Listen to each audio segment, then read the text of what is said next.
Hi, today I'm going to show you how to fold a piece of wrapping paper so that it's ready to do a 6-point snowflake. We're going to go ahead and line up the adjacent sides.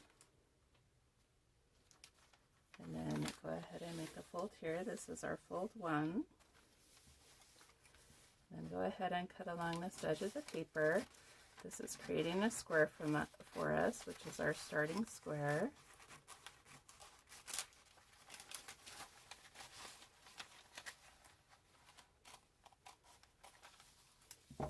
We're going to go ahead and match up the 2 small points.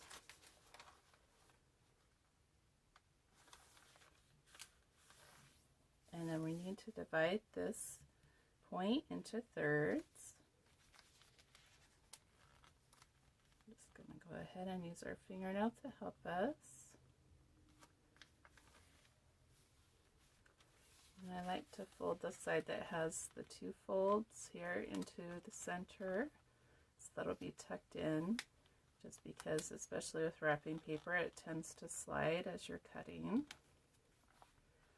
Just helps us avoid frustration later. And then we're going to go ahead and refold, and as we do, we just need to recrease, because we need to recognize that we're going to be going over an additional 4 layers of paper.